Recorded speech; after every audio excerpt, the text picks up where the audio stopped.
Во градот од каде е Џо Бајден, Скрентон, во Пенсилванија, гласачот Ерик Бојланд вели дека демократите немале избор освен да го истуркаат Бајден од трката. Мислам дека тој беше добар лидер. Но јас исто така се согласувам дека дојде време да отстапи место за некој друг да се крене од редовите на демократите. Гласачката Кристина Стол вели, ако не е подобен за кандидат, тој треба да се симне и од функцијата председател. Тој требаше да се откаже многу одамна. Тој треба да се замине од Белата куќа. Ментално не е доволно стабилен да управува со државата. Ако подпредседателката Камала Харис биде номинирана, тоа ги подобрува шансите на партијата против републиканскиот кандидат Доналд Трамп, вели гласачот Даниел Бренан. Харис добро контрира во однос на Трамп. Мислам дека има шанси да го победи. И мислам дека тој направи добро нешто и покрај тоа што многумина се нервозни и мислат дека е катастрофално.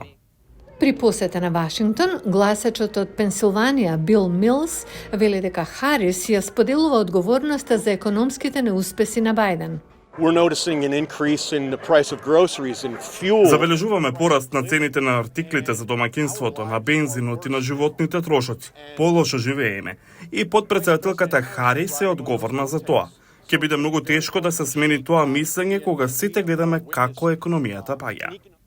Во Мичиген, гласачот Джейсон Потс вели дека промената и дава шанса на Демократската партија да ги ангажира помладите гласачи. Мислам дека тие само чекаа кога некој поиздржлив ќе се појави и ќе видиме дали тоа е Камала. Таа има повеќе борбеност, тоа е сигурно. Како подпредседателка, Харис работеше на контрола на илегалната имиграција. Гласачот од Флорида, Кристофер Рангил, вели дека незиниот неуспех на границата ја прави неквалификувана за председател. Камала е ѓубре. Таа е полошо од Џо. Сите тие се на иста страна. Не мислам дека некој ќе гласа за Камала. Никој не сака да ја подржи. Таа имаше една работа. Тоа беше да се справи со границата. Во Вашингтон, гласачката Алиша Джеферсон се надева дека луѓето нема да ја гледаат под председателката само како жена, што не е бела, туку ќе ги земат предвид и незините постигнувања. И се надевам дека луѓето ќе се фокусираат на тоа. Но светот во кој живееме е таков што некои ќе го прават тоа, некои не.